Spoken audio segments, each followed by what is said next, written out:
Om Shanti. Good morning. आज प्यारे मीठे बाप दादा की 11 मार्च 2023।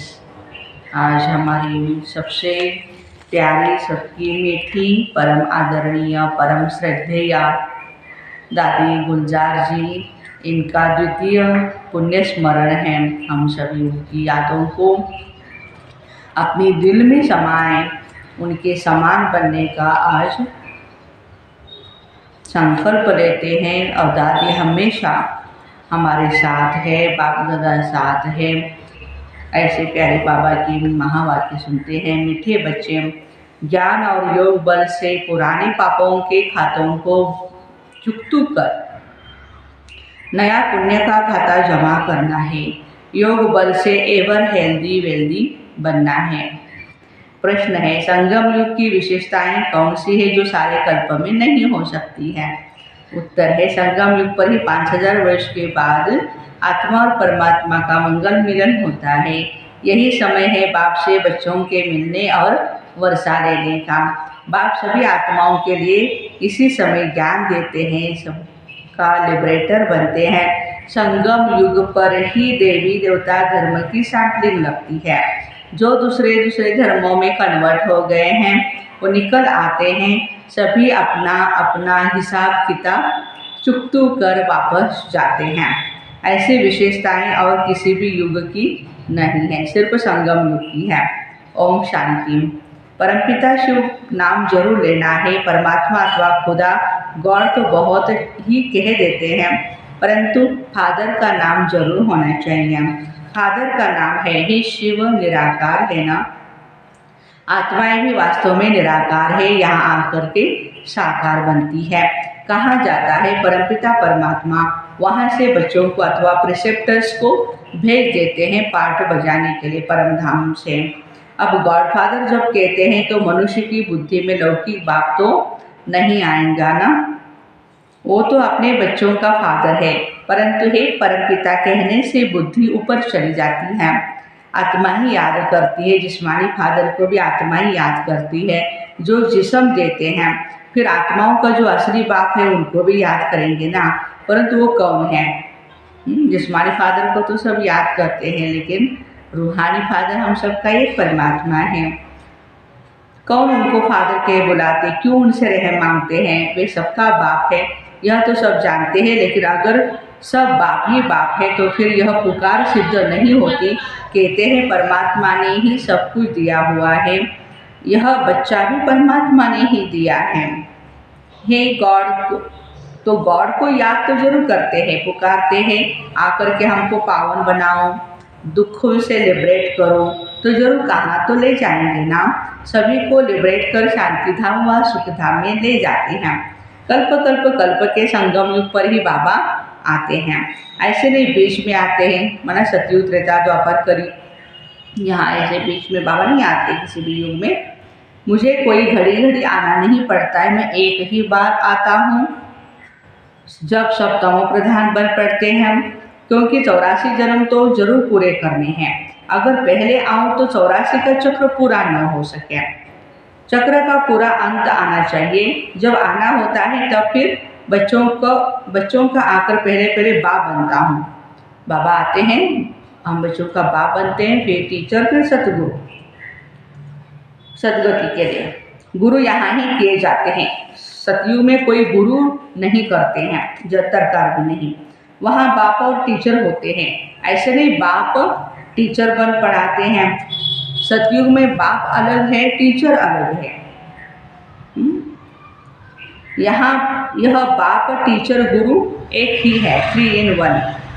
तुम बच्चों को एडॉप्ट किया है, तुम हो ब्रह्मा को वंशावली, फिर चाहिए पढ़ाई।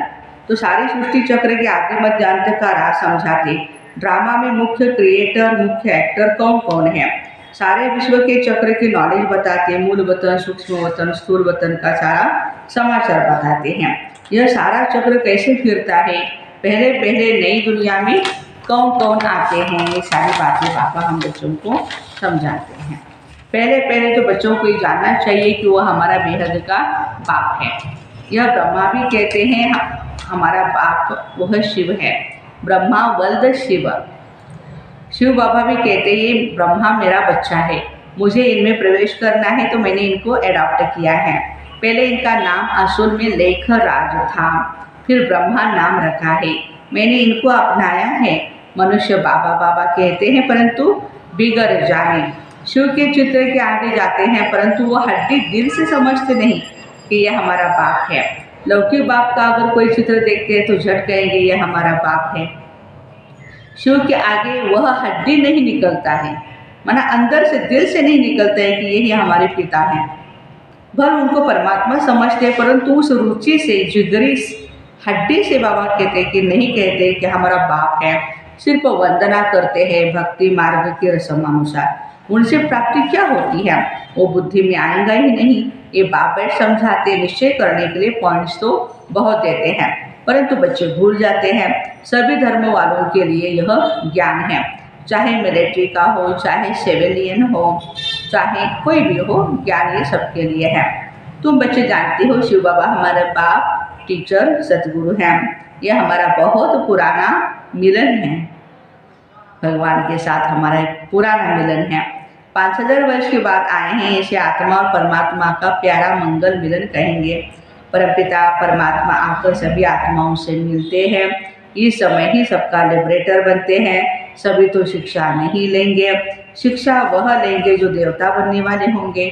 मनुष्य सृष्टि का इतना बड़ा झाड़ है, इनसे सैंपलिंग लगाते हैं।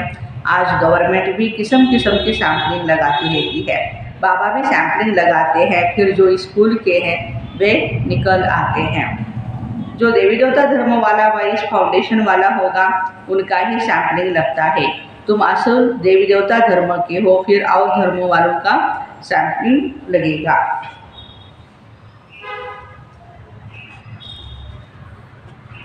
तो प्यारे बाबा कहते हैं कि ये भी सैंपलिंग लगता है। आज गवर्नमेंट भी किस्म किस्म की सैंपलिंग लगाती है।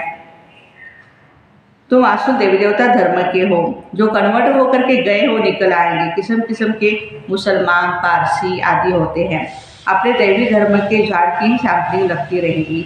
अब तुम बच्चे प्रैक्टिकल में समझते हो वही हमारा बाप टीचर सतगुरु है। मनुष्य तो कहेंगे बाप ने हमको जन्म दिया, फिर फलाने टीचर ने हमको पढ़ाया, फिर पिछाड़ी में गुरु करते हैं, कोई नहीं भी करते हैं। हर एक की अपनी अपनी मान्यता है। कोई ना कोई का स्मरण जरूर करते हैं, बाप को याद करेंगे व कोई मित्र संबंधी को याद करेंगे। अब तुमको और सबकी याद भूल एक बाप को ही याद करना है। वही सत्य बाप और सत्य टीचर सतगुरु है, सचखंड की स्थापना करने वाला है। सारे सृष्टि के आदि मध्य अंत के चक्र की हिस्ट्री ज्योग्राफी बताते हैं। हम सुदर्शन चक्रधारी बने हैं तो जरूर चक्र याद करना पड़े। यह सृष्टि का चक्र कैसे फिरता है, शुरू से अंत तक चक्र को जानते हो और यह कल्प के संगम युग पर भी जान सकते हो। बाबा कहते कि ये सृष्टि का चक्र संगम युग पर ही जान सकते हैं, बीच में कोई जान न सके। बाप पढ़ाते हैं कल्प कल्प कल्प के संगम युग पर।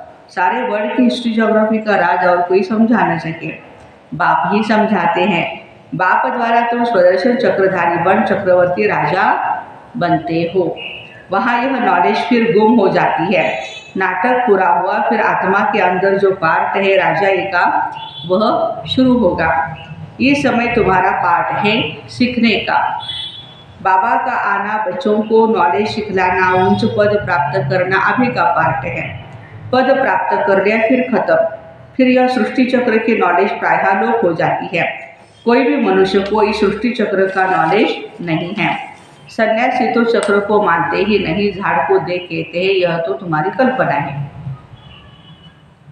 तो तुम बच्चों को धारणा करनी है। योग पूरा नहीं होगा तो धारणा भी नहीं होगी।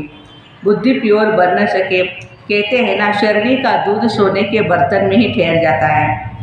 तो यह भी ज्ञानामृत बच्चों को मिलता है। बर्तन लोहे से बदलकर सोने का होगा तभी ये धारणा होंगी।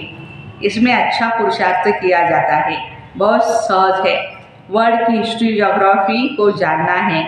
सतयुग में कौन राज्य करते थे, कितना समय किया, घराना होता है ना, तो उसको कहेंगे टीटी डायनेस्टी ने 1250 वर्ष राज्य किया। क्या लड़ाई से राज्य किया? नहीं, अभी के पुरुषार्थ की प्रारब्ध पाई है, यह सारा चक्र तुम किसको भी समझाओ बहुत खुश होंगे। भले मिलिट्री के हो, दिल्ली में आते थे ना, उनको भी बाबा समझाते थे ना। तुमने सुना है जब गीता सुनाई जाती है तो उसमें भगवान वाच है, जो युद्ध के मैदान में मरेंगे वो मुझे प्राप्त करेंगे या स्वर्गवासी होंगे। परंतु ऐसे नहीं कि सिर्फ गीता पढ़ते या सुनते हैं तो स्वर्ग में चले जाते हैं। तुमको अगर स्वर्गवासी बनना है तो बाप से वर्षा लेना है, तो बाबा को ही याद करना पड़े।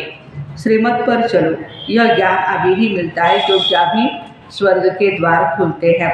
यह ज्ञान अभी के लिए है, शिव बाबा को याद करने की प्रैक्टिस करनी है। अभी बेहद का बाप कहते हैं बच्चे मुझे याद करो। उस गुरु के बदले एक शिव बाबा को याद करना पड़े, मेहनत है।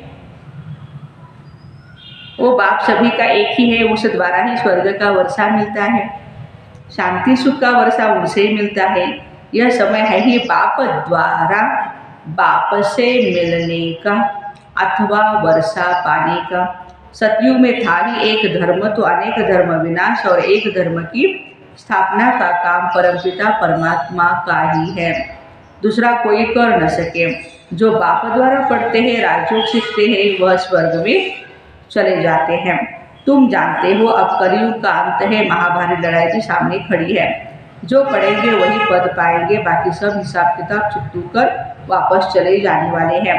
तुमको अभी प्रैक्टिकल में अपने पापों का खाता चुकतू कर पुण्य का खाता जमा करना है।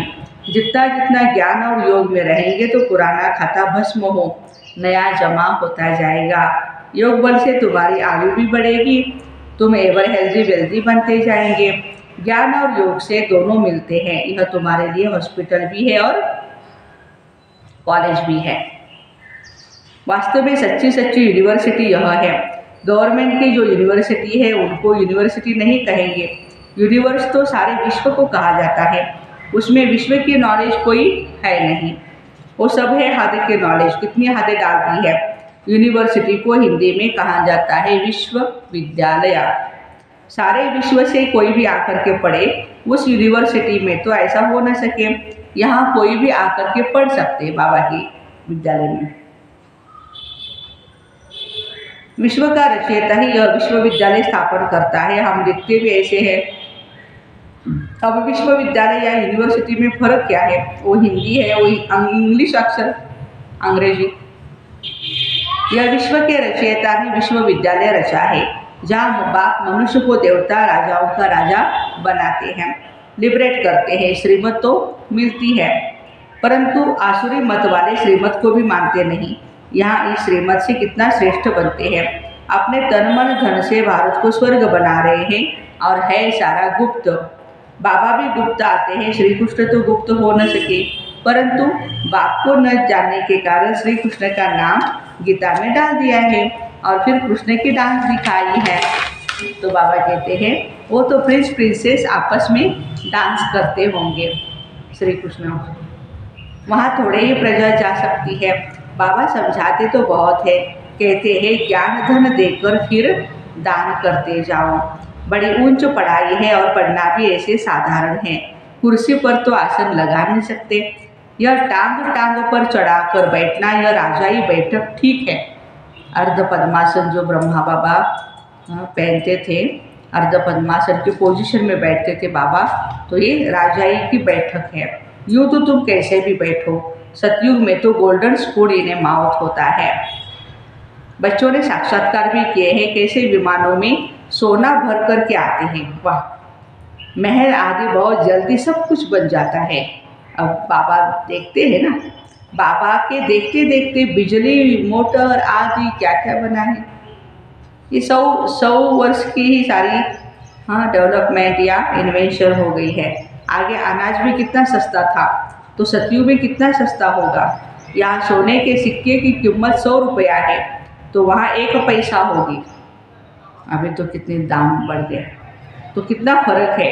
तो तुमको एक जन्म की पढ़ाई से 21 जन्मों की राजाई मिलती है, और क्या चाहिए। बाबा युक्तियाँ बताते रहते। अगर बच्चे अगर ज्ञान नहीं लेती है तो उनको शादी करानी पड़े। बच्चा अगर ज्ञान न लेंगे तो कहेंगे जाकर अपना कमाओ शादी करो, चॉइस आपकी है। बाबा राय तो हर बात की देते हैं। शादी पर जाना है तो सिर्फ फल लेकर शिव बाबा को याद कर खाएंगे तो वह पवित्र बन जाएगा।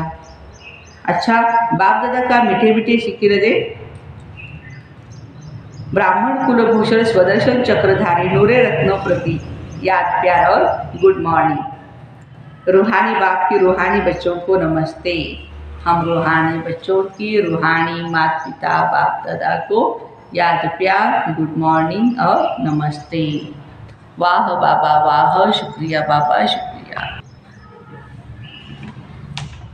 धारणा के लिए मुख्य सार है, बाप से जो ज्ञान धन लिया है ना, उसका दान करना है। गुप्त रीति से पढ़ाई पढ़कर 21 जन्मों की राजाई लेनी है और सबकी याद भुलाकर एक बाप को सत्य बाप, सत्य टीचर और सतगुरु के रूप में याद करना है। वरदान, रूहानी नशे द्वारा दुख अशांति के नाम निशान को समाप्त करने वाले सर्व प्राप्ति स्वरूप भव। रूहानी नशे में रहना अर्थात चलते फिरते आत्मा को देखना, आत्माभिमानी रहना। इस नशे में रहने से सर्व प्राप्तियों का अनुभव होता है। प्राप्ति स्वरूप रूहानी नशे में रहने वाली आत्मा के सब दुख दूर हो जाते हैं। दुख अशांति का नाम निशान भी नहीं रहता, क्योंकि दुख और अशांति की उत्पत्ति अपवित्रता से होती है। जहाँ अपवित्रता नहीं वहाँ दुख अशांति कहाँ से आई? जो पावन आत्माएं हैं उनके पास सुख और शांति स्वतः ही है। स्लोगन है, जो सदा एक ही लगन में मगन है वही निर्विघ्न है। जो सदा एक ही लगन में मगन है वही सदा निर्विघ्न है। तो हम बच्चों को निर्विघ्न बनने के लिए एक प्यारे बाबा की याद की लगन में मगन रहना है, तभी हम निर्विघ्न बन पाएंगे। तो ऐसे रूहानी नशे द्वारा सुख दुख अशांति के रूहानी नशे द्वारा दुख अशांति के नाम निशान को समाप्त करने वाले सर्व प्राप्ति स्वरूप भाई बहनों को ओम शांति। Have a nice day.